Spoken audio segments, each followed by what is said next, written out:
Facebook বা বিভিন্ন জায়গায় দেখি কয় একবারের বেশি উমরা করতে দেয় না, একবারের বেশি। আসলে এরকম না। এই হজরে আসওয়াদ থেকে তওয়াফটা শুরু করতে হবে। এই 2 রাকাত নামাজ কিন্তু ওয়াজিব। ফরজ 3টা, একটা হলো ইহরাম বাঁধা, দ্বিতীয় হলো উকুফে আরাফা, আর 3 নম্বর হলো তওয়াফে জিয়ারত। আর ওয়াজিব হলো 6টা। ওয়াজিব কয়টা? 6টা। টেনশন থাকে ওখানে যাই হারায় যাব। ওখানে আপনি হারাইলেন কই? আপনি তো কাবা শরীফে আছেন, অথবা সাফায় আছেন, আপনি মারওয়াতে আছেন, আপনি হারাইলেন কই? আপনি যেখানে গেছেন সেখানেই তো আছেন। আপনি আরাফায় আছেন, মুজদালিফায় আছেন, মিনাতে আছেন, তা আপনি গেছেনই তো ওই জায়গায়, হারাইলেন কই? আপনার কাছে যে কার্ড থাকবে, কোনো টেনশনের দরকার নেই। অনেকে টেনশনেই একেবারে হয়ে যায়, আরে আমি হারাই গেছি, আমি হারাই গেছি। মনে রাখবেন 3 দিন পরে হইলেও আপনি আপনার জায়গায় পৌঁছে যাবেন, কোনো টেনশন নেই। বাংলাদেশ থেকে আমরা যারা যাই হজ্জে তামাত্তু করি, আগে উমরা আদায় করি। উমরা আদায় করে যখন হালাল হয়ে যাই, এরপরে হজের সময় আসলে আবার ইহরাম বেঁধে আমরা মিনায় যাই। এরপরে সেখান থেকে আরাফায় যাই, এরপরে মুজদালিফায় আসি, মুজদালিফা থেকে আবার মিনায় আসি, মিনায় এসে জামরাতে পাথর মারি। এই যে কাজগুলো আমরা করি হজ্জে তামাত্তু। আমরা বাংলাদেশ থেকে গেলে আমাদের মিকাত কোন কোন মিকাত পড়ে এটা আমরা বলবো। 2টা মিকাত। যদি কেউ মদিনায় আগে যায় তাহলে জুল হুলাইফা, এই মিকাতটা আমাদের অতিক্রম করতে হয়। আর যদি জেদ্দা দিয়ে যাই তাহলে ইয়ালামলাম, এই মিকাতটা আমাদের অতিক্রম করতে হয়। অনেক সময় হজ উমরাতে গিয়ে বেশিরভাগ সবাই সাধারণত তায়েফ যায়। তায়েফ, এই তায়েফ এটা মক্কা থেকে 105 কিলোমিটার। আসার পথে একটা মিকাত আছে, ওই মিকাতের নাম হলো কর্নে মানাজিল। কর্নে মানাজিল, এই 3টা মিকাতই সাধারণত আমাদের পড়ে। এছাড়া আরো 2টা মিকাত আছে, এর মধ্যে একটা মিকাত হলো জাতু ইরক, এটা বাদ হয়ে গেছে, এই দিক দিয়ে আর কেউ আসে না। এই জাতু ইরক ইরাকের দিক, এটা একদম বাদ হয়ে গেছে। তো আমরা শুরু করতে পারি। হ্যাঁ, প্রথম আমরা বলছিলাম যে এই কাবা শরীফে কি কি জিনিস আমাদের দেখার চিনার বিষয় আছে। এই কাবা শরীফটা এরকমই, এই যে যেখানে এখানে যেভাবে যেদিকে স্থাপন করা আছে এরকমই ওখানে। এর পূর্ব দিকে আপনার এই যে কাবা শরীফের দরজা পূর্ব দিকে, এখানে যেভাবে দেখতেছেন যে হজরে আসওয়াদ পূর্ব দক্ষিণ কর্নারে এটা। তো এই কাবা শরীফের কয়েকটা জিনিস আমরা, একটা তো দরজা, এটা তো সবাই দেখে, পূর্ব দিকেই আছে।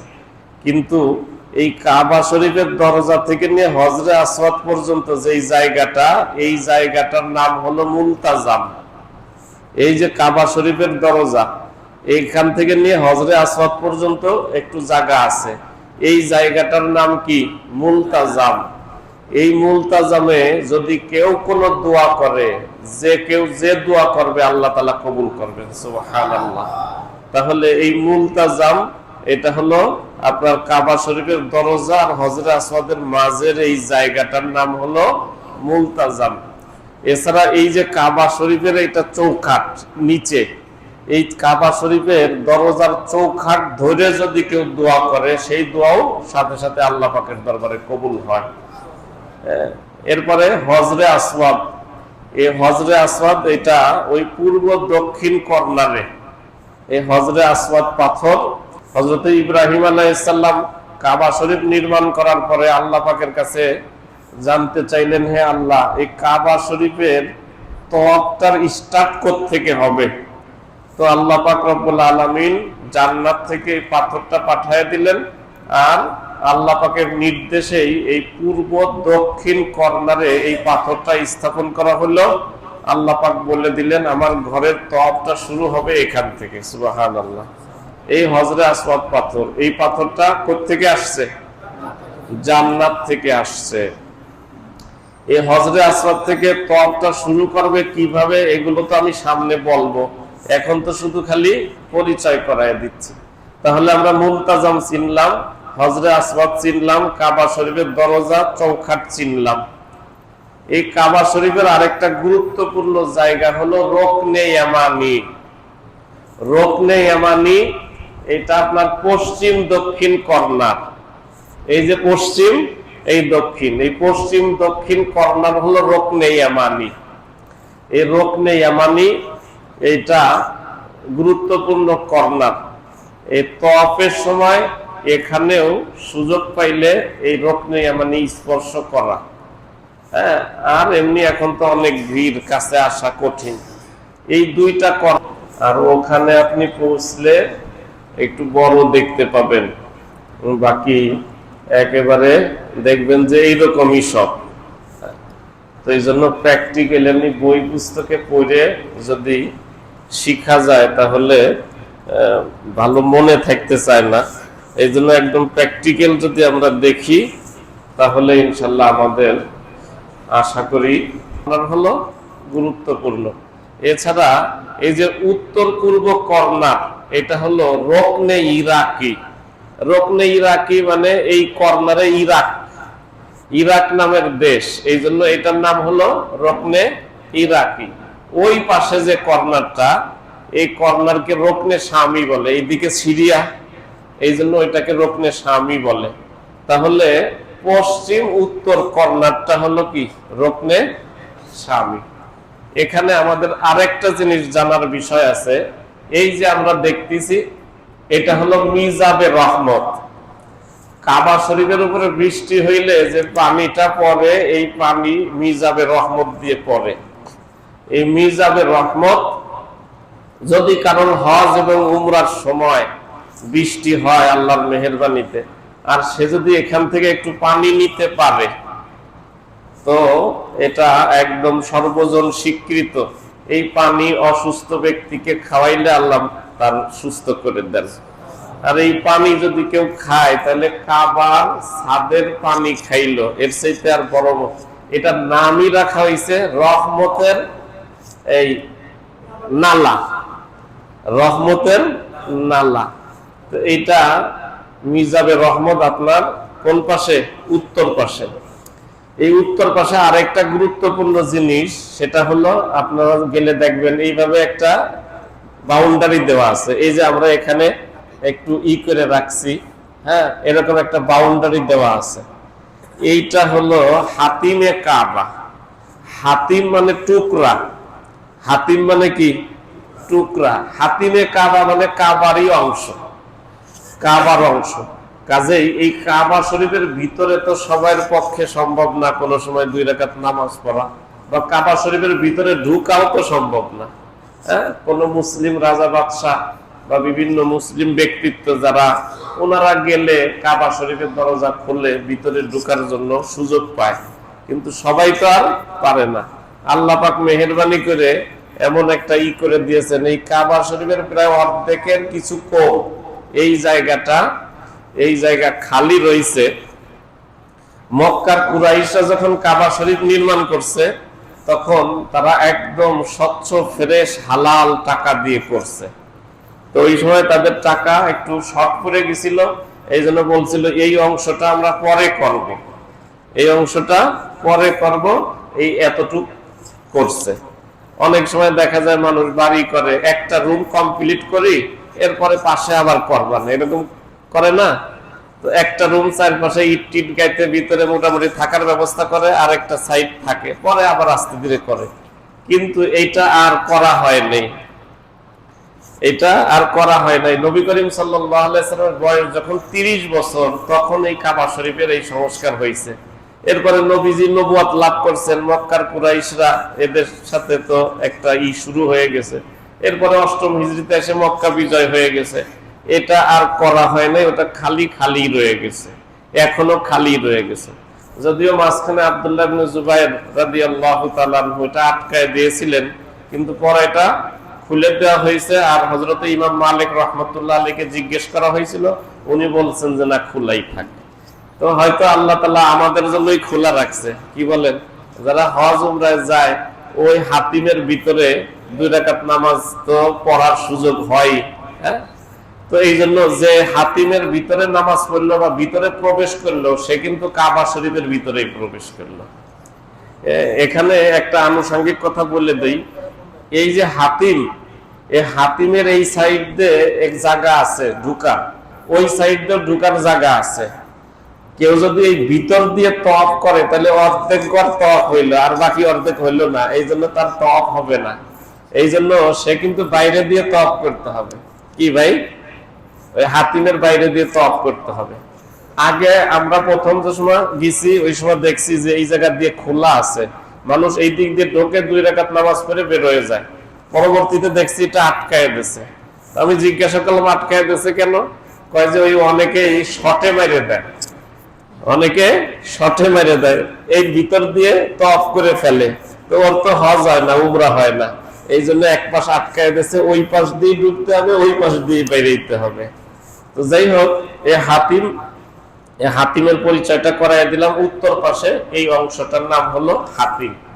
তো এই যে কথাগুলো আমি বললাম, এটা হলো কাবা শরীফের পরিচয় করাই দিলাম। এরপরে আরেকটা গুরুত্বপূর্ণ বিষয় হলো, কাবা শরীফের চারপাশে খালি জায়গা আছে, একদম খালি, এটাকে বলে মাতাফ। এটা তওয়াফের জায়গা, এটার নাম কি? মাতাফ। চারপাশে মনে করেন যে হাজার হাজার মানুষ একসাথে তওয়াফ করতে পারবে, এরকম চারপাশে খালি জায়গা আছে, উপর পর্যন্ত খালি, এটার নাম হলো মাতাফ। এই যে মাতাফ, এই মাতাফে কি কি জিনিস আছে? এই মাতাফে আপনার মাকামে ইব্রাহিম আছে। মাকামে ইব্রাহিম এই পূর্ব পাশেই, এই যে কাবার দরজার কাছেই মাকামে ইব্রাহিম। এই মাকামে ইব্রাহিম এটা পূর্ব পাশে, একটু দূরে। তওয়াফ শেষ করে যে মাকামে ইব্রাহিমের পেছনে 2 রাকাত নামাজ পড়তে হয়, এটা পূর্ব পাশে। হ্যাঁ, এটা হযরত ইব্রাহিম আলাইহিস সালামের যে পায়ের যে ছাপ, উনি যে কাবা শরীফ নির্মাণ করেছিলেন, এক পর্যায়ে উঁচু হয়ে গেছে, তখন আর হাতে পাচ্ছেন না। তো আল্লাহ পাক রব্বুল আলামিন কুদরতি ভাবে একটা লিফট, কি বলেন, এই লিফট পাথর, ওই পাথরের উপরে উনি দাঁড়ায়, যখন পাথর নিয়েছেন আবার আস্তে ওই পাথরটা উঠে গেছে। ওই দাঁড়ায় দাঁড়ায় যে উনি কাজ করছেন, ওনার পায়ের ছাপ পড়ছিল, ওইটার নাম হলো মাকামে ইব্রাহিম। ওই পাথর ওইভাবে সংরক্ষিত, একটা পিতলের ঘেরাও দেওয়া, গিলাস দিয়ে আটকানো আছে। আপনারা গেলেই দেখতে পাবেন, পূর্ব পাশে একটু দূরে মাকামে ইব্রাহিম। তওয়াফ শেষ করে এর পেছনে 2 রাকাত তওয়াফের নামাজ পড়তে হয়। আমি যখন ওই হজ, উমরা এবং তওয়াফ, সাই এগুলোর বর্ণনা দেব, তখন বলবো মাকামে ইব্রাহিম। আর এই পাশেই কিন্তু আপনার জমজম কূপ। তবে জমজম কূপ এখন কিন্তু উপর দিয়ে করে দিচ্ছে, এখন আপনি দেখতে পাবেন না। পূর্ব পাশে একটু দূরে দেখবেন যে আপনার ওই ঢাকনা দেওয়া আছে, স্টিলের ঢাকনা আছে। আপনি তওয়াফের সময় খেয়াল করলে দেখবেন স্টিলের ঢাকনা, ওই জায়গা জমজম কূপ। জমজম কূপ নিচেই পড়ে গেছে। দেখেন না, ওই যে রাস্তায় যে অনেক সময়, হ্যাঁ, নিচে যে বিভিন্ন ঢাকনা দেওয়া থাকে না, ওইরকম ঢাকনা দেওয়া আছে স্টিলের, এরকম কয়েকটা ঢাকনা দেওয়া আছে। তো এই যে মাতাফ, এই মাতাফের ভিতরে আমরা মাকামে ইব্রাহিম পাইলাম আর জমজম কূপ পাইলাম। এই যে মাতাফের যে এরিয়া, এই মাতাফের এরিয়ার বাইরে দিয়ে বিশাল মসজিদ নির্মাণ করা আছে গোল করে। এই মসজিদটার নাম হলো মসজিদে হারাম। এটার নাম মসজিদে হারাম। এই যে মসজিদে হারাম চারপাশ দিয়ে গোল করে নির্মাণ করা, আপনারা দেখছেন যে এই মাতাফের ভিতরে নামাজ হয়, আর ওই মসজিদে হারামের ভিতরে বিশাল এরিয়া, লক্ষ লক্ষ মানুষ একসাথে নামাজ পড়তে পারে। ওই যে মসজিদে হারাম, এই মসজিদে হারামের অনেক জায়গা তওয়াফের জন্য রাখে, এরপরে নামাজের জন্য করছে। তওয়াফের জন্য আপনার মাতাফে তো হাজার হাজার মানুষ তওয়াফ করতেছে, মসজিদে হারামে নিচতলা, দোতলা, 3 তলা, 4 তলা, ছাদে পর্যন্ত মানুষ তওয়াফ করে। এখন নিয়ম করছে, যারা হজ উমরা করবে তাদের তওয়াফটা এই মাতাফে হবে, মানে যারা ইহরাম পরা থাকবে তাদের তওয়াফটা মাতাফে হবে। আর বাকি যারা তারা দোতলায়, তিনতলায়, চারতলায় বা ছাদে করবে, কারণ এখানে তো বেশি হয়ে যাবে। হ্যাঁ, এত মানুষ, এই জন্য যাদের ইহরামের কাপড় পরা নাই, জামা পরা, এমনি তওয়াফ করতে চায়, এদেরকে ওখানে ঢুকতে দেয় না। তো এই কারণে অনেক সময় অনেক ফেসবুক বা বিভিন্ন জায়গায় দেখি কয় একবারের বেশি উমরা করতে দেয় না, একবারের বেশি। আসলে এরকম না, এরা নফল তওয়াফটা ওখানে করতে দেয় না।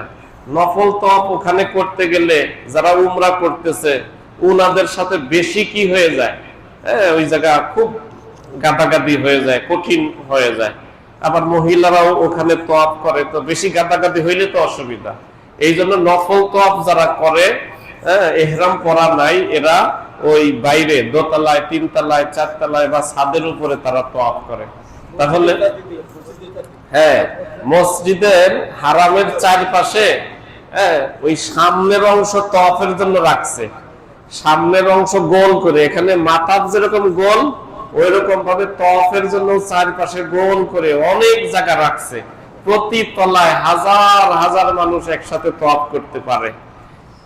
নামাজের টাইম যখন হয়, এই যে এই মাতাফের মধ্যেও কাতার করা আছে গোল করে, আর মসজিদে হারামের ওই জায়গাগুলোতেও কাতার করা আছে। নামাজের টাইম যখন হয়ে যায় তখন সবাই নামাজ পড়ে, নামাজ শেষ হয়ে গেলে আবার তওয়াফ শুরু করে। তাহলে আমরা এই কাবা শরীফের পরিচয় দেখলাম, আর চারপাশের এটা মাতাফ, আর এই চারপাশে যে মসজিদ নির্মাণ করা, এই মসজিদের নাম হলো মসজিদে হারাম। এই কয়েকটা জিনিস জানার পরে আর কিছু জায়গা এরিয়া আমরা দেখব। এই কাবা শরীফের সম্মানার্থে একটা এরিয়াকে বলা হয় হুদুদে হারাম। এই কাবার সম্মানার্থে একটা এরিয়ার নাম হলো হুদুদে হারাম, মানে সম্মানিত জায়গার এরিয়া। এই যে এই হুদুদে হারামের এরিয়া চারপাশে অনেক দূর দূর পর্যন্ত, মনে করেন এই যে উত্তরে, দক্ষিণে, পূর্বে, পশ্চিমে অনেক দূর দূর পর্যন্ত একটা এরিয়া আছে। এই এরিয়ার নাম হলো হুদুদে হারাম, সম্মানিত জায়গা। এই জায়গা সম্মানিত হয়েছে কেন? এই কাবার কারণে। কিসের কারণে? কাবার কারণে। এই এরিয়ার ভিতরে একটা গাছের পাতাও ছিঁড়া যাবে না। ওমান দাখালাহু কানা আমিনা। আপনারা দেখছেন কবুতর হাত দিয়ে ধরলেও যায় না, কারণ ও জন্ম থেকে দেখছে যে কেউ ওরে মারে না। ও জন্ম থেকে দেখছে ওরে কেউ মারে না, ধরে না, জবাই করে না, দেখে এখন ও বুঝে গেছে যে না, আমার নিরাপদ। তো কবুতর তো দূরের কথা, একটা গাছের পাতাও ছিঁড়া যাবে না, একটা মশাও মারা যাবে না। কেন? এই কাবার সম্মানার্থে। এই এরিয়া চতুর্পাশে একটু কাছে যেটা, সেটা হলো তানঈম, আপনার উত্তর দিকে তানঈম। এই তানঈম যেটাকে আমরা আয়েশা মসজিদ বলি, ওই তানঈম হলো এই কাবা শরীফ থেকে 5 কিলোমিটার। এছাড়া অন্যান্য দিকে বেশি এরিয়া, বেশি এই দিকের এরিয়াটা কম। আর এই এরিয়া আল্লাহ পাক রব্বুল আলামিন ওহীর মাধ্যমে নবীকে জানায় দিয়েছেন যে এই হুদুদে হারাম, সম্মানিত জায়গার এরিয়া উত্তর দিকে কতটুকু হবে, দক্ষিণ দিকে কতটুকু হবে, পূর্ব দিকে কতটুকু হবে, পশ্চিম দিকে কতটুকু হবে, এটা আল্লাহ তাআলা ওহীর মাধ্যমে নবীকে জানায় দিয়েছেন। নবী এই এরিয়া নির্ধারণ করে দিয়েছেন। তো উত্তরে তানঈম। যদি কেউ হজ উমরা করতে চায় ওই মক্কা শরীফ থেকে, তাহলে তাকে কমপক্ষে তানঈম থেকে অথবা জিরানা, এটা আরেক সাইড, এটা 15 কিলোমিটার। সুমাইসি, এটা আরেক সাইড, এটাও 15 কিলোমিটার।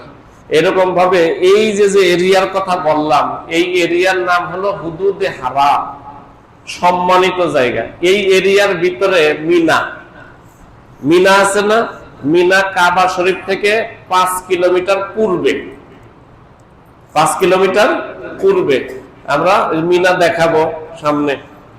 5 কিলোমিটার পূর্বে ওই মিনাতেই জামারাত, শয়তানকে পাথর মারতে হয় ওই মিনায়। মিনার পাশে মুজদালাফা, তবে মিনা থেকে মুজদালাফা ৬-৭ কিলোমিটার দূরে, আর মিনা থেকে আরাফা আবার 15 কিলোমিটার দূরে। তো আরাফা যেটা, এটা হুদুদে হারামের বাইরে, আর মিনা এবং মুজদালাফার অধিকাংশ এটা হুদুদে হারাম, ওই সম্মানিত জায়গার ভিতরে। এই যে সম্মানিত জায়গা বললাম হুদুদে হারাম, এই হুদুদে হারামের পরে যেই জায়গা, ওই জায়গার নাম হলো হিল। ওই জায়গায় কোনো পশু পাখি শিকার করা বা কোনো কিছু করা যাবে, এই সম্মানিত জায়গায় করা যাবে না। তবে ওই যে হিল বললাম, এইটা আরো দূর পর্যন্ত, উত্তরে 440 কিলোমিটার, জুল হুলাইফা, এত দূর পর্যন্ত এই এরিয়া। এই এরিয়াও সম্মানিত, তবে এই হুদুদে হারামের চাইতে একটু কম। যদি কেউ বাইরে থেকে এই এরিয়ার ভিতরে আসতে চায়, তাহলে তাকে এহরামের কাপড় পরে এহরাম বাঁধে ঢুকতে হবে। ওই জায়গাগুলোর নাম হলো মিকাত। ওই জায়গাগুলোর নাম কি? মিকাত। আমরা বাংলাদেশ থেকে গেলে যদি জেদ্দা বিমানবন্দরে নামি, তাহলে এই বিমানবন্দরে নামার আগেই ইয়ালামলাম একটা পাহাড়, এটা আপনার হলো দক্ষিণ দিকে, ইয়ামান এই দক্ষিণ দিকে। দক্ষিণ থেকে আইসে আসতে জেদ্দা বিমানবন্দরটা আপনার কোন দিকে? জেদ্দা বিমানবন্দর হ্যাঁ পূর্ব দিকে। তো ওই সাইডে হলো আপনার ইয়ালামলাম।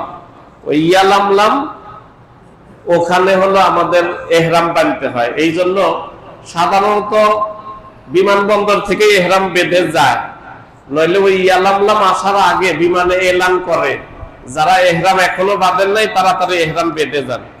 এটা অতিক্রম করা যায় না। আর মদিনা দিয়ে যারা আসে তাদের জুল হুলাইফা, তারা মদিনাতে প্রথম নামে মদিনায় যদি 4-5 দিন তাদের থাকা হয়, তাহলে আর এহরাম বাঁধে না। কেন? 4-5 দিন পর্যন্ত তো এহরাম অবস্থায় থাকা কঠিন। ওনারা ওখান থেকে, মদিনা থেকে যখন মক্কার দিকে রওনা হয়, 5 কিলোমিটার গেলে জুল হুলাইফা, বিশাল মসজিদ, এহরামের জন্য ওখানে গোসলের ব্যবস্থা সব কিছু আছে সুন্দর মতো। মদিনা থেকে যে কোনো গাড়ি মক্কায় যাবে ওখানে দেরি করবে, যে কারোর যদি এহরামের দরকার হয়, এহরাম করার দরকার হয়, তারা এহরাম করে উমরার নিয়ত করে মক্কায় যাবে।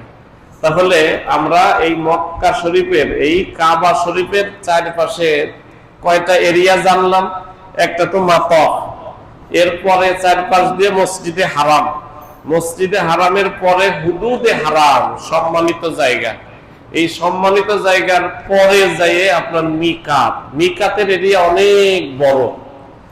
এখন এই যে জায়গাগুলো, এই সবগুলোর সম্মান একমাত্র কিসের কারণে? কাবা শরীফের কারণে। হ্যাঁ, তো এই যে আমরা জায়গাগুলোর পরিচয় জানলাম, পরিচয় জানার পরে এখন আমরা মোটামুটি এই হজ উমরা একদম প্রথম থেকে নিয়ে কিভাবে আদায় করবে এটা আমরা বলতেছি। প্রথম দেখেন, আমরা যারা হজ উমরা, আমরা বাংলাদেশ থেকে যারা যাই, বেশিরভাগ হজ্জে তামাত্তুর নিয়ত। হজ্জে তামাত্তু মানে প্রথমে আপনি উমরার ইহরাম বেঁধে উমরা আদায় করে হালাল হয়ে যাইবেন। এরপরে হজের সময় আসবে তো জিলহজের 8 তারিখ থেকে, ওই সময় আবার ইহরাম বেঁধে আপনি হজ পালন করবেন। এটা হলো হজ্জে তামাত্তু। তো এই জন্য সাধারণত আমাদের যেহেতু এখান থেকে হজ্জে তামাত্তুই করা হয়, এই জন্য হজ্জে তামাত্তুটাই আমি বলতেছি। আরো 2 ধরনের হজ আছে, হজ্জে ইফরাদ আর হজ্জে কেরান। ওটা আমাদের সাধারণত করা হয় না, এই জন্য হজ্জে কেরান আমি বলতেছি। হজ্জে তামাত্তু আমরা বাড়ি থেকেও ইহরাম বেঁধে যেতে পারি, অথবা আপনার ইসের থেকেও, বিমানবন্দর বা হাজি ক্যাম্প থেকেও আমরা ইহরাম বেঁধে যেতে পারি। ইহরাম বাঁধার নিয়ম তো মোটামুটি আমাদের কম বেশি জানা আছে, নইলে আপনাদের সাথে যারা থাকবে ওনারা আপনাকে শিখাইয়ে দেবে। যে এই সেলাইবিহীন কাপড়টা কিভাবে পরতে হয়, এভাবে আমি উমরার যখন প্রদর্শনী করাইছিলাম তখন দেখাই দিছিলাম। হ্যাঁ, যে কিভাবে পড়তে হয়। তো এইভাবে দুই এক জায়গা করে আপনি এইভাবে করে এইভাবে দিলেই হইলো, ভিতরে গুজে ফেলাই বেল্টটা পরে ফেলাইলেন, বাস হয়ে গেল। আর একটা গায়ে দিতে হবে। তো আপনি তো এহরাম পরে গেলেন, যে ঢুকেই কি করবেন, কাবা শরীফ যখন দেখবেন, দেখার সাথে সাথে মানে একেবারে অন্তরের অন্তরস্থল থেকে আবেগ দিয়ে যত জোরে পারেন আল্লাহু আকবার বলে উঠবেন। এটা কাবা শরীফ দেখেই কি বলতে হবে, আল্লাহু আকবার। আসলে মুখ দিয়ে এসেও পড়ে। কেউ যদি প্রস্তুতি নাও নেয়, প্রথম কাবা শরীফ দেখে আশ্চর্য, তার মুখ দিয়ে অটোমেটিক বেড়ে যায় কি আল্লাহু আকবার। আর এই সময় সে যেই দোয়াটা করবে সেই দোয়া আল্লাহ তাআলা কবুল করবেন। তো মসজিদে হারামে আপনি ঢুকলেন, 2 রাকাত যদি তাহিয়াতুল ওযু, তাহিয়াতুল মসজিদ, দুখুলুল মসজিদ যেটাই বলেন, 2 রাকাত পড়ে নিলেন। আচ্ছা, আপনি সুজা এই মাতাফে চলে আসবেন। এই যে কাবা শরীফের চারপাশে যে নিচে মাতাফ আছে, এই মাতাফে চলে আসবেন। যদি মাজুর হয়, নিচে বেশি হবে, তাহলে দোতলায় 3 তলায় একটু রিল্যাক্সে করা যায়, তবে সময় বেশি লাগে। বেশিরভাগ সবাই যাই ওই কাবা শরীফের কাছাকাছি কি তওয়াফ করতে চায়। তো আপনি এই হজরে আসওয়াদ থেকে তওয়াফটা শুরু করতে হবে।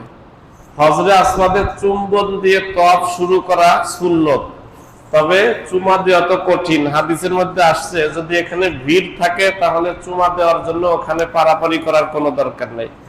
হাত দিয়ে শুধু ইস্তেলাম করবেন, হাত দিয়ে, আর দোয়া পড়বেন বিসমিল্লাহি আল্লাহু আকবার ওয়ালিল্লাহিল হামদ, বিসমিল্লাহি আল্লাহু আকবার ওয়ালিল্লাহিল হামদ।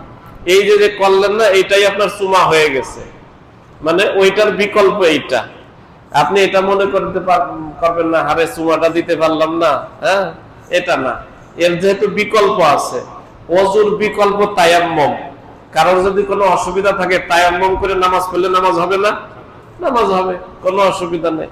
কোন ব্যক্তি সেজদা করতে পারে না, তো সে ইশারায় সেজদা করবে, বিকল্প আছে। এইখানে চুমা দেওয়ার জন্য পারাপারি করার কোনো দরকার নাই। যেখানে আপনি সুযোগ পান সেখানেই বিসমিল্লাহি আল্লাহু আকবার, এই যে ওয়ালিল্লাহিল হামদ বলে আপনি তওয়াফ শুরু করলেন। তাহলে এই কাবা শরীফটা আপনার কোন পাশে থাকবে? বাম পাশে থাকবে। আপনি এই পাশ দিয়ে তওয়াফ শুরু করলেন। এখান থেকে ঘুরে এই জায়গায় যখন আসবেন, এটা আপনার 1 চক্কর হয়েছে। এখানে আসার পরে আবার এইভাবে হাত দিয়ে ইশারা করলেন বিসমিল্লাহি আল্লাহু আকবার ওয়ালিল্লাহিল হামদ। আবার এখান থেকে তওয়াফ শুরু করবেন। এই যে তওয়াফ যে করতেছেন, এই তওয়াফের সময় কি দোয়া পড়বেন? কোন কোন কিতাবে প্রথম তওয়াফে এই দোয়া, দ্বিতীয় তওয়াফে এই দোয়া, তৃতীয় তওয়াফে এই দোয়া, এরকম লেখা আছে। এগুলো কিন্তু আসলে হাদিসে নাই। বাকি বুজুর্গানে দিন ভালো অর্থবোধক দোয়া লিখছেন। যদি কেউ ওই দোয়া পড়ে তাহলে অসুবিধা নাই।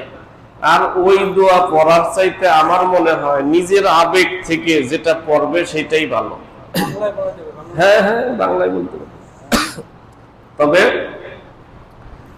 সবচেয়ে বেশি নবীজি যে দোয়াটা পড়তেন সেটা হলো রব্বানা আতিনা ফিদ দুনিয়া হাসানা ওয়া ফিল আখিরাতি হাসানাতাও ওয়া কিনা আযাবান্নার।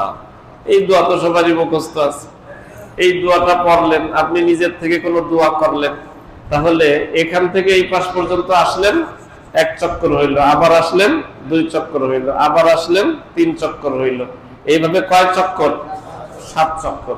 7 চক্কর যখন আপনার শেষ হয়ে গেছে, আপনার তওয়াফ শেষ।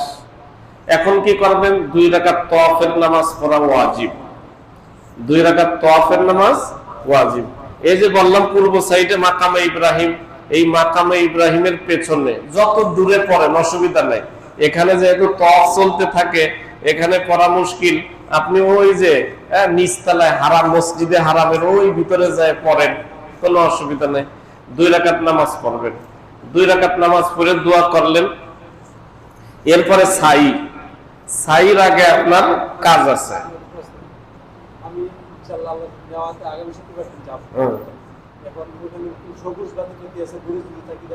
সেটা পরে আসতেছে, সাইর সময় সেটা। এখানে হজরে আসওয়াদ, এই হজরে আসওয়াদ তো দেখাই যায়, আর এই সাইডে আবার একটা সবুজ বাতি দেওয়া আছে। যদি কেউ এটা না দেখে তাহলে ওখানে আসলে ওই বাতি দেখে এই বিসমিল্লাহি আল্লাহু আকবার বলবে। হ্যাঁ, এই সাইডে সবুজ বাতি আর এই সাইডে হজরে আসওয়াদ, তো মাতাফে তওয়াফ করলে তো দেখাই যায়। হ্যাঁ, তো যাই হোক, এরকম 7 চক্কর দিলেন, আপনি 2 রাকাত নামাজ পড়লেন। এই 2 রাকাত নামাজ কিন্তু ওয়াজিব। অনেকেই জানে না, তওয়াফ করে সাইতে চলে যায়, অনেকেই জানে না। আরো 2টা আমল আমি দেখছি ব্যাপকভাবে মানুষ করে না। তো এর মধ্যে 2 রাকাত নামাজ পড়ে অনেকেই, কিন্তু আর 2টা আমলের কথা আমি বলবো, এই 2টা বেশিরভাগ মানুষ করে না। সেটা হলো 2 রাকাত নামাজ পড়ে জমজমের পানি পান করা সুন্নাত। জমজমের পানি পান করা সুন্নাত। আপনি 2 রাকাত নামাজ পড়ে যে জায়গায় জমজমের পানি আছে সেই জায়গায় যে পানি পান করবেন, পানি পান করে একটু পানি রেখে দেবেন, ওই পানিটা হাতে নিয়ে মাথায় দেবেন, নবীজি এরকম করছিলেন। এরপরে আরেকটু পানি হাতে নিয়ে এভাবে মুখে ছিটায় দেবেন। এইটা কিন্তু গুরুত্বপূর্ণ সুন্নাত, এটা অনেকে জানে না, করে না। মনে করে আমার পানি পিপাসা লাগে না, পানি পান করবো না, কিন্তু এখন তো সুন্নাত। আর সাইতে যখন যায় তখন ব্যাপকভাবে মানুষ একটা আমল ছেড়ে দেয়। সেটা হলো এই যে তওয়াফের সময় যেমন হজরে আসওয়াদের ইস্তেলাম করা সুন্নাত, ঠিক তেমনি সাইর আগেও হজরে আসওয়াদের ইস্তেলাম সুন্নাত। এটা অনেকে জানেই না, বেশিরভাগ মানুষ জানে না, করে না। তাহলে আমরা বিশেষ করে এই 2টা আমলের কথা মনে রাখবো। তওয়াফ শেষ করে 2 রাকাত নামাজ পড়ে জমজমের পানি পান করব, মাথায় দেব, মুখে দেব। এরপরে আমরা সাইর জন্য যাব। এই সাই যে করব সাফা মারওয়া, তো সাফা মারওয়া দাও, সাফা কই? এই হজরে আসওয়াদ থেকে সোজা দক্ষিণ দিকে আপনার সাফা পাহাড়, দক্ষিণ দিকে। আর এটা মারওয়া দিয়ে দাও, ওই জায়গা মারওয়া দিয়ে দাও। কি লেখা ওই জায়গা? ও পরে দিয়ে নে, পরে দিয়ে নে, ওই জায়গা ওই পাশে দিয়ে দাও। এই যে সাফা মারওয়া, পূর্ব পাশে উত্তর দক্ষিণে সাফা মারওয়া। আপনি আপনার 2 রাকাত নামাজ পড়ে জমজমের পানি পান করে আপনি হজরে আসওয়াদে ইস্তেলাম করবেন। এই হজরে আসওয়াদে ইস্তেলাম করে সোজা সাফায় চলে যাবেন। সাফা পাহাড়ে গেলে কাবা শরীফ দেখা যাবে। সাফা পাহাড়ে দাঁড়ায়ে কাবা শরীফ দিকে তাকাইয়ে যেই দোয়া করবে সেই দোয়া আল্লাহ কবুল করবেন। সুবহানাল্লাহ। ওখানে গিয়ে একটা দোয়া, এটা কোরআনের একটা আয়াত, এই আয়াতটা পড়া মুস্তাহাব। ইন্নাস সাফা ওয়াল মারওয়াতা মিন শাআইরিল্লাহ ফামান হাজ্জাল বাইতা বিআতামারা ফালা জুনাহা আলাইহি আইয়াতাওয়াফা বিহিমা। এই যে এই আয়াতটা, এই দোয়াটা পড়া মুস্তাহাব। এটা যদি মুখস্থ থাকে তাহলে পড়লে ভালো, আর যদি মুখস্থ না থাকে তা আপনি ওখানে দাঁড়ায়ে কাবা শরীফের দিকে তাকায়ে দোয়া করবেন। আর মনে মনে ভাববেন যে আল্লাহ, কোরআনে যেই সাফা পাহাড়ের কথা বলছো সেই সাফা পাহাড়ে আমারে নিয়ে আইছো আল্লাহ। হ্যাঁ, এটা কি সাধারণ কথা নাকি? কোরআনে যেই জায়গার কথাটা আল্লাহ বলছেন সেই জায়গায় আপনি দাঁড়ায় আছেন। ওখানে দাঁড়ায় কাবা শরীফের দিকে তাকায় যত দোয়া করবে সব দোয়া আল্লাহ তাআলা কবুল করে নেবেন। এখানে থেকে আপনি আস্তে আস্তে মারওয়ার দিকে রওনা হবেন, ওই পাহাড় থেকে আস্তে আস্তে মারওয়ার দিকে রওনা হবেন। এখানেও আপনার নিচতলা আছে, দোতলা আছে, 3 তলা আছে, 4 তলা আছে, কারণ এত মানুষ তো এক জায়গা দিয়ে করতে পারে না। তো আপনি যেখানেই যান এই কাবা শরীফের দিকে তাকায়, 2-1টা ফ্লোর থেকে কাবা শরীফ দেখা যায় না, দেখা না গেলেও আপনি ওই দিকে তাকায় দোয়া করবেন। সাফা থেকে আস্তে আস্তে যখন মারওয়ার দিকে আপনি রওনা করছেন, একটু গেলেই উপর দিয়ে দেখবেন সবুজ বাতি দেওয়া আছে, লম্বা এরকম সবুজ বাতি। মাইলাইনে আকুজারাইনে, এই জায়গাটা একটা ভিন্ন আমল আছে। আর একটা কথা বলতে ভুলে গেছি, তওয়াফের সময় 2টা আমল ছুটে গেছে। তওয়াফের সময় মনে রাখেন, এটা একটা হলো প্রথম 3 চক্করে আপনার রমল করতে হবে, এটা সুন্নাত। প্রথম 3 চক্করে রমল করতে হবে, এরকম হেলায়ে চলতে হবে, দুলে দুলে চলতে হবে বীরত্বের সাথে।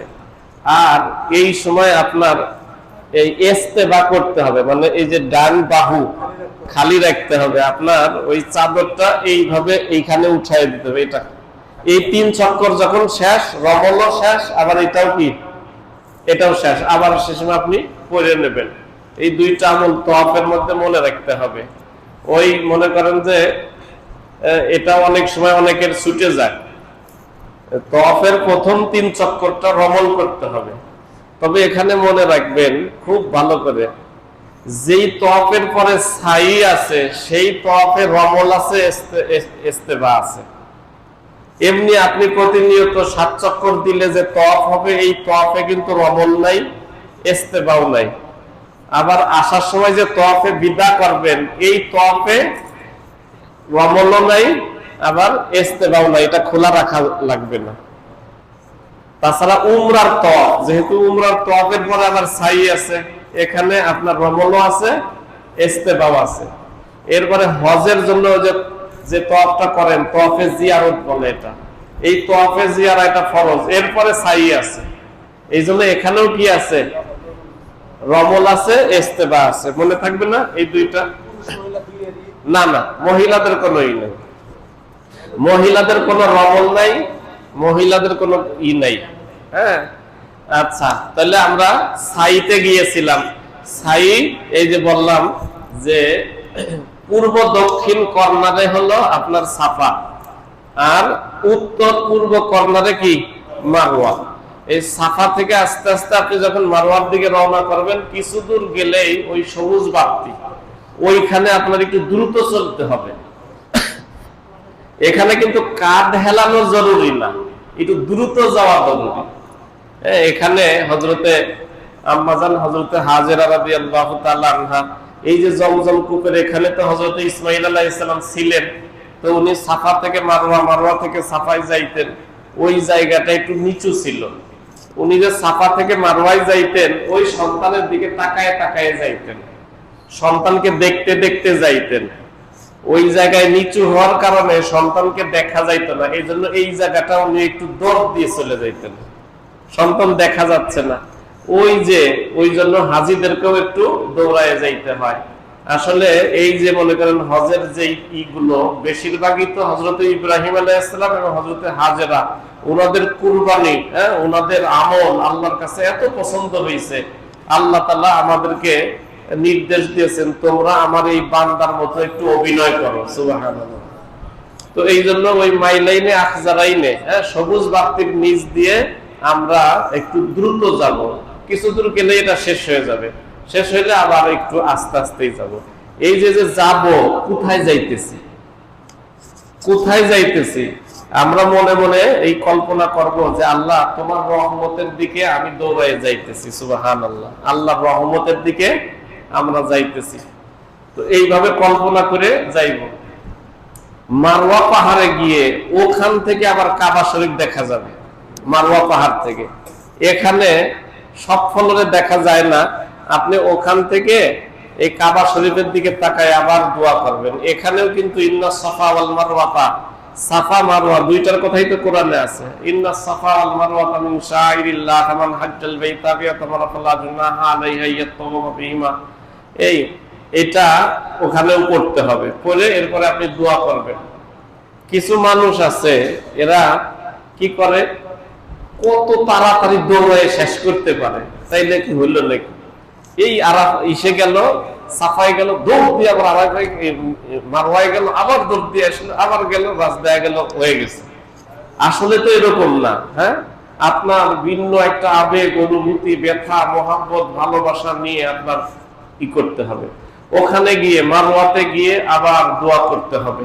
মারওয়াতে কাবা শরীফের দিকে তাকায় যত দোয়া করবে, আল্লাহ তাআলা সেই দোয়া কবুল করবেন। তো এখানে যে 7 চক্কর, এটা সাফা থেকে শুরু হয়ে মারওয়ায় আসলে 1 চক্কর, মারওয়া থেকে আবার সাফায় আসলে আরেক চক্কর, সাফা থেকে আবার মারওয়ায় আরেক চক্কর, এইভাবে 7 চক্কর শুরু হবে আপনার সাফা থেকে, শেষ হবে মারওয়ায় যায়। এমন না কিন্তু যে এখান থেকে ঘুরে আবার এখানে আসলে, এরকম না, তাহলে তো 14 চক্কর হয়ে গেল। ওখান থেকে মারওয়ায় গেলে 1 চক্কর, ওখান থেকে আবার সাফায় আসলে আরেক চক্কর, তাহলে সাফা থেকে যদি শুরু হয় 7 চক্কর শেষ হবে কোথায় যায়? মারওয়ায় যায়। দূরত্ব আসলে বেশি না, বেশি না, যে কত মিটার এটা আমার সুনির্দিষ্ট ভাবে জানা নাই, তো বেশি হবে না। হ্যাঁ, এটা আপনারা গুগলে করলে দেখবেন কত মিটার। তো যাই হোক, এই সাফা মারওয়ার সাই শেষ করলেন, শেষ করার পরে 2 রাকাত নামাজ পড়েন, পড়ে দোয়া করেন।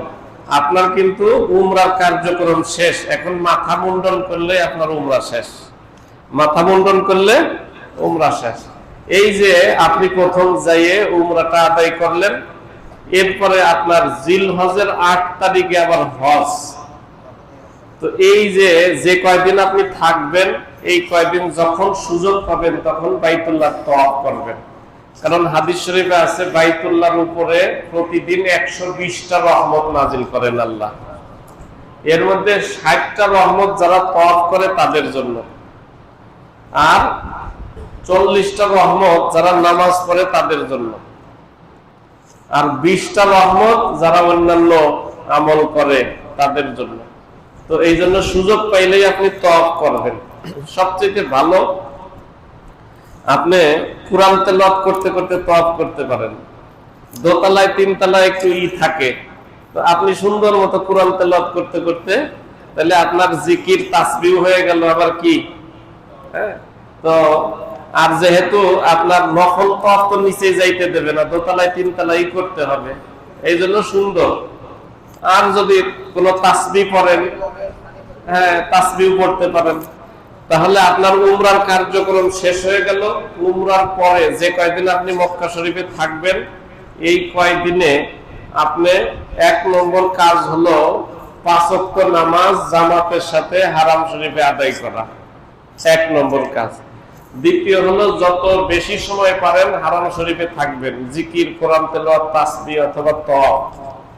আর একটা, যদি আপনি চান যে আরো উমরা করতে, যেহেতু 15-20 দিন এখনো হজের বাকি আছে, তখন আপনার ইহরাম বাঁধতে হবে ওই হুদুদে হারামের বাইরে থেকে। হুদুদে হারাম, এদিকে তামিম আছে, জিরানা আছে, সুমাইসি আছে, যে কোনো একদিকে হুদুদে হারামের বাইরে যাইয়ে আপনার ইহরাম বেঁধে আসতে হবে উমরার জন্য। নবী করিম সাল্লাল্লাহু আলাইহি সাল্লামের সঙ্গে বিদায় হজের সময় সমস্ত সাহাবীরা ছিল, নবীর সমস্ত বিবিরাও ছিল। এর মধ্যে হযরত আয়েশা সিদ্দিকা, উনি যখন উমরা ইহরাম বেঁধে আসছেন, প্রথম উমরা করবেন, পরে হজ করবেন, এই উমরা করার সময় ওনার মিন্স শুরু হয়েছে। তো এখন এই অবস্থায় তো সে হারাম শরীফের ভিতরে ঢুকতে পারবে না। নবীকে জিজ্ঞাসা করলো, নবী বললেন যে তুমি উমরা করতে পারবা না, হজের সময় আসুক। তো হজের সময় আসতে আসতে উনি ভালো হয়ে গেছে, হজ করছেন, সবাই উমরা করছে, উনি উমরা করেন নাই। এখন নবীজি যখন চলে আসবেন মদিনায়, উনি বলতেছে, হে আল্লাহর রাসূল, সবাই উমরা করলো, আমি উমরা করলাম না, আমি উমরা ছাড়া চলে যাব। তখন নবীজি বললেন, দেখো, উমরার ইহরাম বাঁধতে হইলে তোমার এই হুদুদে হেরেমের বাইরে থেকে ইহরামটা বেঁধে আসতে হবে। তো এই যে চারপাশে যে 4টা এরিয়া আছে, এর মধ্যে সবচেয়ে কাছে হলো তামিম, তুমি তামিমে যাই বেঁধে আসো। পরে ওনার ভাই আব্দুর রহমান ইবনে আবু বকর ওনার সাথে তামিমে গেলেন, যাইয়ে ওখান থেকে ইহরাম বেঁধে এরপরে উনি এসে উমরা আদায় করলেন। তো সবাই আগে উমরা করছে, আর উনারটা হলো পরে হয়েছে। তো যাই হোক, উনার এইটার দ্বারা আমরা এখনো একটা আমল পেয়ে গেলাম। কিছু কিছু মানুষ বলে যে ওই আয়েশা মসজিদ থেকে উমরা করলে উমরা হবে না, এই কথাটা সম্পূর্ণ বেহুদা। নবী করিম সাল্লাল্লাহু আলাইহি সাল্লাম 8ম হিজরিতে মক্কা বিজয় করছেন। ওই সময় নবী জিরানা আরেকটা জায়গা, সেখান থেকে 2টা উমরা করছেন, জিরানা। তো নবীজি তামিম থেকে করেন নাই কেন? ওইটা কাছে ছিল, ওই যাতে করেন নাই কেন? জিরানা থেকে কেন করছেন? ওই জিরানাতে নবী আরেকটা যুদ্ধে গিয়েছিলেন, হুনাইনের যুদ্ধ, হাওয়াজিনের যুদ্ধ, ওই জিরানাতে। এই জন্য ওখান থেকে ইহরাম বেঁধে এসে উমরা করছেন। কিন্তু আয়েশা সিদ্দিকাকে জিরানায় পাঠান নাই, ওইটা যেহেতু 15 কিলোমিটার, এটা 5 কিলোমিটার, এই জন্য কাছে পাঠাইছেন। তো কাজেই আপনি যে কোনো হুদুদ থেকে, এরিয়া থেকে ইহরাম বেঁধে এসে উমরা আদায় করতে পারেন এই সময়ের মধ্যে। আপনার মুরব্বীদের জন্য কোনো উমরা আদায় করতে চাইলে ওইখান থেকে ইহরাম বেঁধে এসে এই যেই নিয়ম কইলাম বাইতুল্লাহ তওয়াফ জিয়ারত, এইভাবে হজের সময় যখন আসবে জিলহজের 8 তারিখ, জিলহজের 8 তারিখ সকাল থেকে আসলে আমলটা শুরু, প্রথম মিনায় যাইতে হবে। তো এই যে আমল শুরু, যেহেতু সকালে যাইতে গেলে আপনার যাইতে যাইতে মাগরিব হয়ে যাবে, এই জন্য সাধারণত এখন সমস্ত ট্রাভেলসের লোকেরা আগের দিন রাতে নিয়ে যায়, আগের দিন রাতে নিয়ে যায়, অসুবিধা নেই। 7 তারিখ জিলহজের এই হজের এহরামটা আপনি কোথায় বাঁধবেন? হজের এহরামটা আপনি যেহেতু এই হারামের ভিতরেই আছেন, এই হারামের ভিতরে যে কোনো জায়গা থেকে বেঁধে গেলেই হবে। তবে উত্তম যদি আপনি মসজিদে হারাম থেকে বেঁধে আসতে পারেন তাহলে সবচেয়ে ভালো। হ্যাঁ, তো আপনার জানা থাকবে গাড়ি কয়টায় ছাড়বে, এর একটু আগে চলে গেলেন আপনি হারাম শরীফে, 2 রাকাত নামাজ পড়লেন, ইহরামের কাপড় পরলেন, ওখান থেকে লাব্বাইক আল্লাহুম্মা লাব্বাইক বলে চলে আসলেন হোটেলে, জিনিসপত্র নিয়ে বাসে উঠে গেলেন। এই যে ইহরাম বাঁধতে নিলেন, এই ইহরাম বেঁধে চলে যেতে হবে আপনার মিনায়। মিনায় এটা পূর্ব দিকে 5 কিলোমিটার দূরে, পূর্ব দিকে 5 কিলোমিটার দূরে। ওখানে যাইয়ে আপনার এই 8 তারিখ সারাদিন থাকতে হবে। ওইখানে থাকার জায়গাটা এক একটা তাঁবুর মধ্যে আপনার 26 জন 30 জন করে আছে, একটু ছোট ছোট দেওয়া, আপনার হলো বিছানা দেওয়া আছে, ফোম, ওই ফোম। ওখানে একটু আপনার কষ্ট হবে ঘুরতে টুরতে, অল্প জায়গা, তারপরেও আগের থেকে যদি আপনার একটু প্রস্তুতি থাকে, তো এখানে আপনি যদি বালিশ তো নেয় মানুষ যে ফুলায় বড় করে, আর একটা বিছনার চাদর নিয়ে যান, তাহলে আপনি একটু স্বাচ্ছন্দ্যে থাকতে পারবেন। নইলে ওই ফোমের উপরে কতজন শুইছে, কি ময়লা টয়লা, খারাপ লাগতে পারে। একটা বেডশিট বিছায় নিলেন আর আপনি আপনার বালিশটা। এই যে মিনাতে আপনার 8 তারিখ সারাদিন থাকতে হয়। আরাফায় যাইতে হয় 9 তারিখ। তো 9 তারিখে যে যাবেন আপনি, 9 তারিখে যাইতে গেলে আপনি যাই পৌঁছতে পারবেন না। এখান থেকে 15 কিলোমিটার, কিন্তু যাইতে লাগে 10 থেকে 12 ঘন্টা পর্যন্ত লেগে যায়, জ্যাম ট্যাম থাকে। তো যাই হোক, এই জন্য এরা এই 8 তারিখে রাত্রে এশার পরে নিয়ে যায়, 8 তারিখে রাত্রে এশার পরে নিয়ে যায়। এশার পরে নিয়ে গেলে তারপরেও যাইতে যাইতে দেখা যায় ফজরের আগে আগে পৌঁছছেন। অনেক সময় ফজরের পরেও যায় পৌঁছা লাগে। তো আরাফা এটা আপনার মক্কা শরীফ থেকে 20 কিলোমিটার দূরে, আর মিনা থেকে 15 কিলোমিটার, পূর্ব দক্ষিণ সাইডে। বিশাল আরাফার ময়দান, বিশাল 20 বর্গ মাইল বিস্তৃত। এই আরাফার ময়দানে লক্ষ লক্ষ হাজিরা। তো আপনি কোন তাবুতে থাকবেন এটা সব লেখা আছে, ওই যে এতদিন করে এইগুলো করছে। তো আপনার ট্রাভেলস আপনাকে ওই জায়গায় নিয়ে যাবে, ওখানে সব হিসাব কিতাব আছে, কত নাম্বার ক্যাম্প, এই সব আপনার লেখা আছে। ওই আপনার ওই তাবুতেই আপনার থাকতে হবে। এখানে মূল টাইম হলো জোহর থেকে নিয়ে মাগরিবের আগ পর্যন্ত, কিন্তু সকালে যেহেতু পৌঁছে গেছেন, তো সারাদিন আরাফার ময়দানে যত দোয়া করবেন আল্লাহ তাআলা সব দোয়া কবুল করবে। আরাফার ময়দানে সমস্ত নবী রাসূলরা আরাফার ময়দানে হাজিরা দিয়েছেন। তো এই জন্য এখানে ওই রকম আবেগ অনুভূতি নিয়ে, মোহাব্বত ভালোবাসা নিয়ে ওখানে আপনি দোয়া করবেন। তো আরাফার ময়দানে সূর্য অস্ত যাওয়ার পরে আপনি ওখান থেকে মুজদালিফায় চলে আসতে হবে।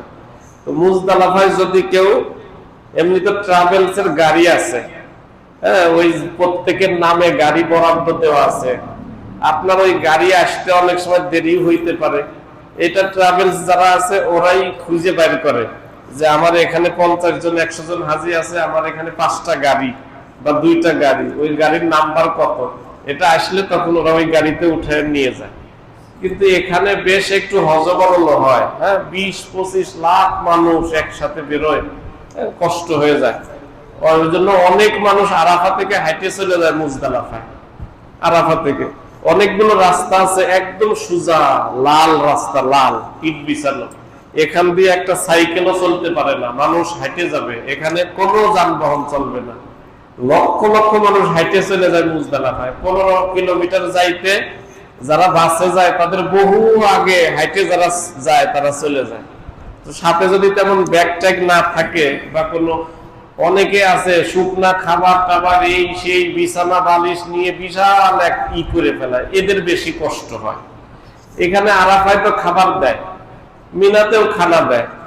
বেশির থেকে বেশি মুজদালিফায় রাত্রে বেলায় আপনার কিছু খাওয়ার জন্য সামান্য কিছু রাখলে হয়। এত বুঝাফিরা নিয়ে আমরা দেখছি অনেকেই সেই পুজো হয়ে যাইতেছে। হ্যাঁ, এই বেসনা বেডিং এই খাবার দাবার নিয়ে ফেলাইতেও পারে না, এত কিছুর দরকার হয় না। তো যাই হোক, এখান থেকে আপনি মুজদালিফা একটু নাস্তা টাস্তা খাওয়ার জন্য, তারপরেও আপনার আরাফার ময়দানে খাবার তো দেয়, ফল ফ্রুট দেয়, আপেল দেয়, তারপরে আপনার দেয়, হ্যাঁ, আনার দেয়, হ্যাঁ, বিভিন্ন ফ্রুট জুস এগুলো দেয়। তো এগুলোই খাইলে হয়ে যায়, আবার আলাদা খাবার আপনার চাইলে নেওয়ার কি দরকার। তারপরে কেউ যদি মনে করেন কিছু বিস্কিট, হ্যাঁ, বিস্কিট টিস্কিট রাখতে পারেন।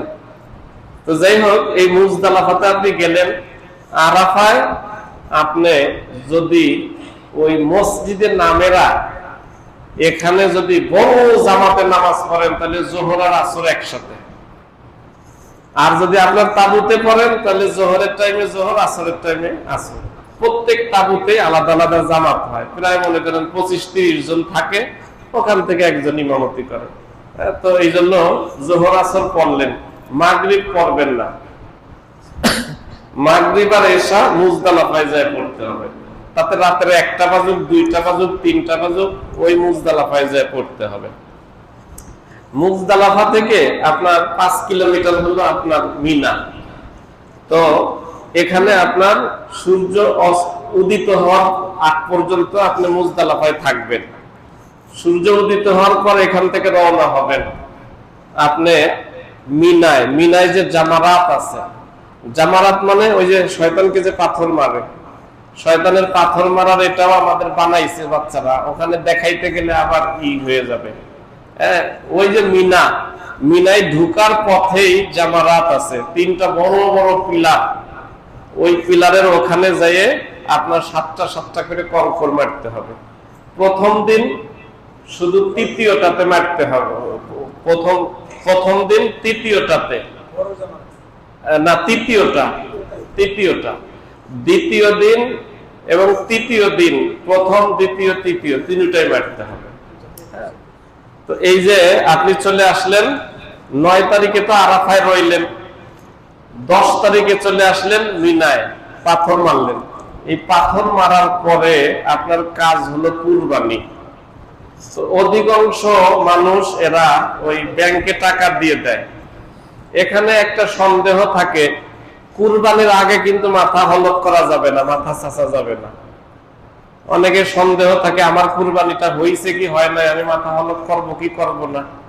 ওদের ইন্তেজাম আছে, ওরা 10টার ভিতরেই কুরবানি সব করে ফেলায়, 10টার ভিতরেই কুরবানি করে ফেলায়। ওদের জানা আছে যে মানুষ মুজদালিফা থেকে জামারায় এসে পাথর মারতে মারতে 10টার আগে পারবে না, 10টার পরে হয়, আগে পারবে না। এই জন্য আপনি ওই জামরায় পাথর মারে মোটামুটি 10টার পরে আপনি যদি হলক করে ফেলান তাহলে আপনার কুরবানি হয়ে গেছে। কুরবানির পরে মাথা হলক করে ফেললেন, এখন আপনি ওই ইহরামের কাপড় খুলে ফেলতে পারেন।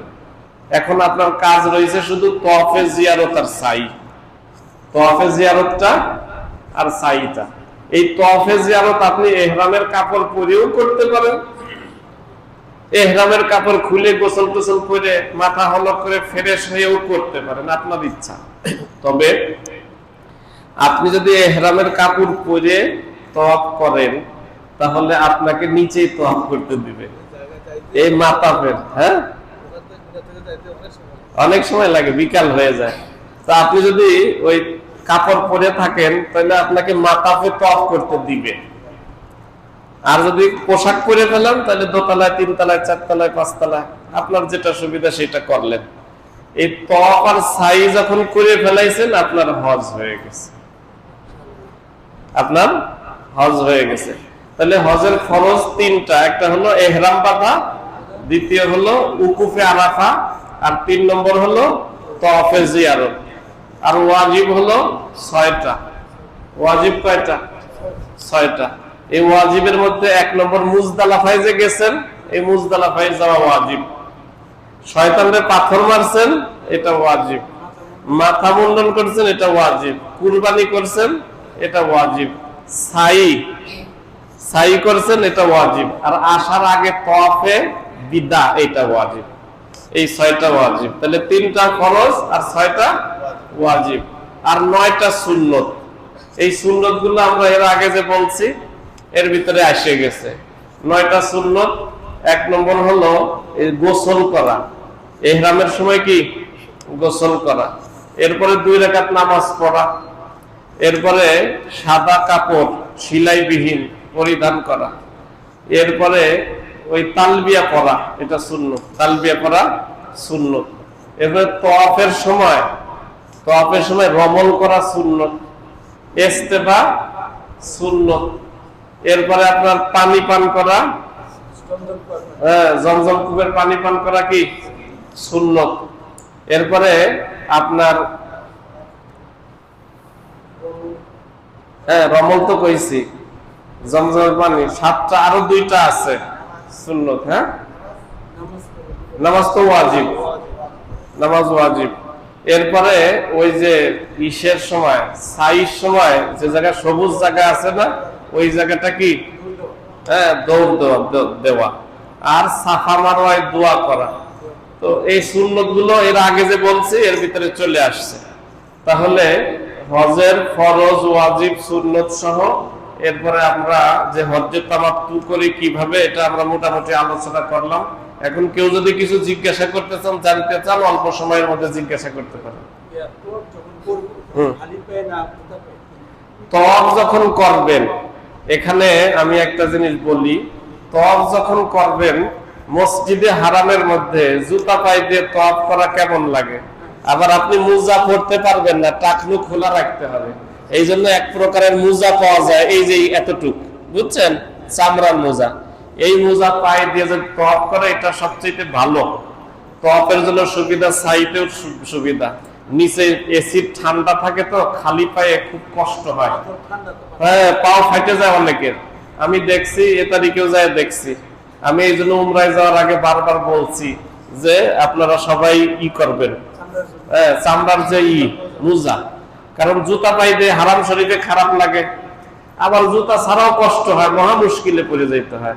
এই জন্য ওই মোজাগুলো পরে যদি করেন তওয়াফ সাহিব আছে, তাহলে কোনো অসুবিধা নেই। আর কারণ কোনো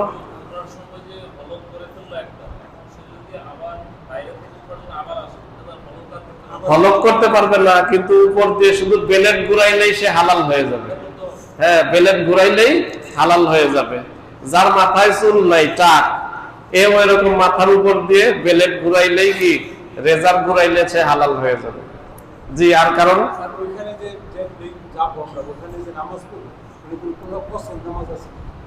ওখানে এটা একটা, আপনি যে যাইবেন মক্কায় কতদিন আপনি থাকবেন, যদি 15 দিনের বেশি থাকেন তাহলে কসর নাই।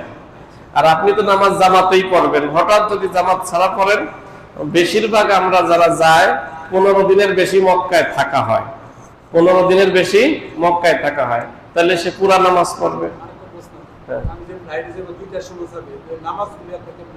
নামাজগুলি আপনি যেখানে নামাজটা আদায় করবেন ওই জায়গার টাইমে, প্লেনের ভিতরে ওই জায়গার একটা টাইম আপনার ইসে উঠবে, ওই জায়গার টাইমে নামাজ পড়বেন। আর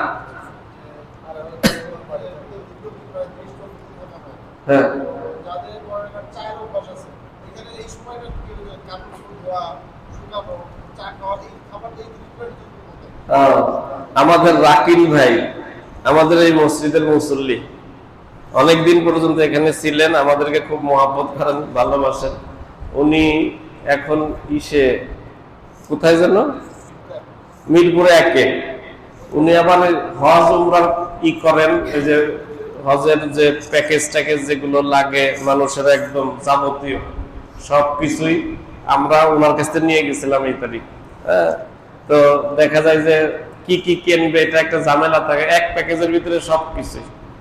তো ওনারা আমাদের এই প্রদর্শনীটার ভিডিও করলেন যে এটা ওনাদের ওয়েবসাইটে ছাড়বে, মানুষ যাতে এটা দেখে, অনলাইন থেকে দেখে মানুষ করতে পারে। অনেকেরই তো মনে করেন যে এরকম একদম প্র্যাকটিক্যাল দেখা হয় না, বইয়ের ভিতরে পড়ে কি এরকম হয় নাকি? বইয়ের ভিতরে পড়ে এরকম হয় না। তো তো এই জন্য এটা ওনারা এই ভিডিও করে ওনাদের ওয়েবসাইটে ছাড়বে।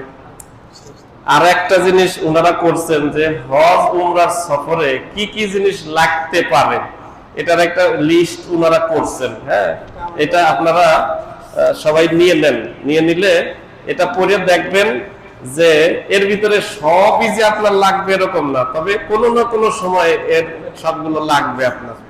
হ্যাঁ, আর সাথে সাথে ওনাদের যে প্যাকেজে কি কি জিনিস আছে আপনারা দিয়ে দেন, সবাই দিয়ে দেন। হ্যাঁ হ্যাঁ, 1 নম্বর কোথায় আপনার? মদিনা টাওয়ার। হ্যাঁ জি জি জি জি, জাযাকাল্লাহ।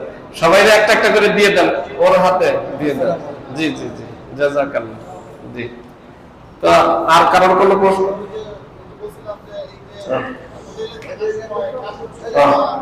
কাপড় চোপড়, হ্যাঁ কাপড় চোপড় ধোয়া, এটা যার যার হোটেলেই বাথরুম আছে ধোয়া যায়, আর বেশিরভাগ ছাদে শুকা দেওয়ার ব্যবস্থা। ছাদে, সব হোটেলের ছাদে কাপড় শুকা দেওয়ার ব্যবস্থা। এই জন্য সাথে ক্লিপ নিয়ে গেলে ভালো, নাহলে উড়িয়ে চলে যাবে আপনার ছাদের থেকে।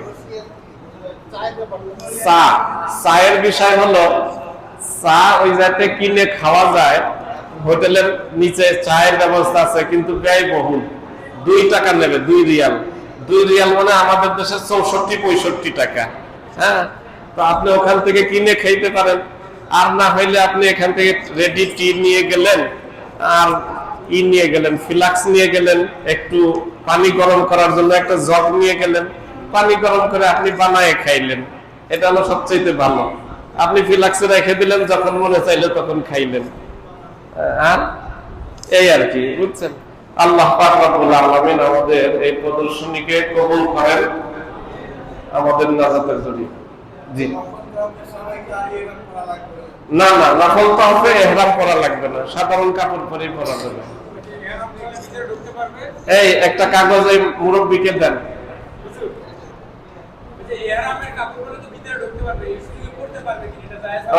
এই জিনিসটা ঠিক হবে না, এটা তো একটা শৃঙ্খলার জন্য এটা করা হয়েছে। কেউ ইহরামের কাপড় পরে, মানে আপনি কিন্তু আপনি মুহরিম না, শুধু নিচে ঢোকার জন্য ইহরামের কাপড় পরলেন, এটা তো একটা হইল, মানে এটা ধোঁকা হইল, প্রতারণা হইল। কি দরকার আছে আপনার এটা করার? এই জন্য আমরা ইহরাম করে যদি মুহরিম থাকি, আপনার হজ্জে কি কই তাওয়াফে জিয়ারত আছে, অথবা উমরার তাওয়াফ আছে, তখন তো আপনার আছেই পোশাক, নাহলে 2 তলায় 3 তলায় করে নেবে। জি, আর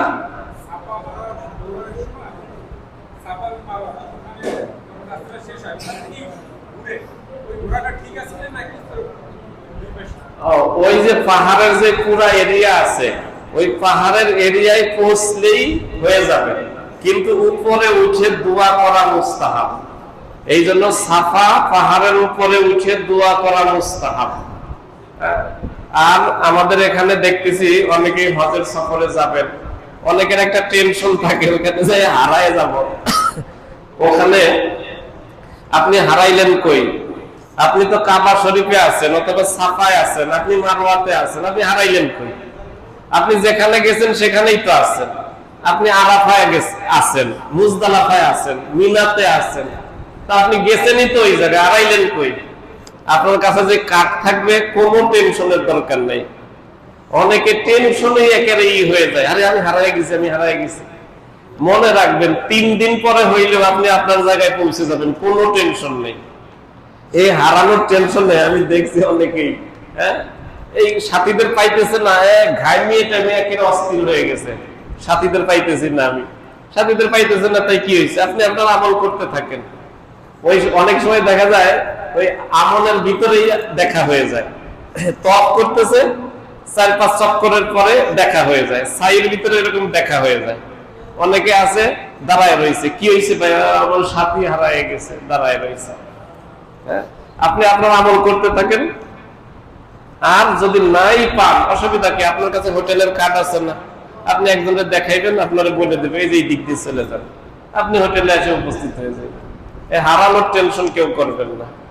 জি, আল্লাহ পাক রব্বুল আলামিন আমাদের সফরকে সহজ করে দেন। আমাদের সবাইকে আল্লাহ তাআলা বাইতুল্লাহ তাওয়াফ জিয়ারত নসিব করেন, আমিন।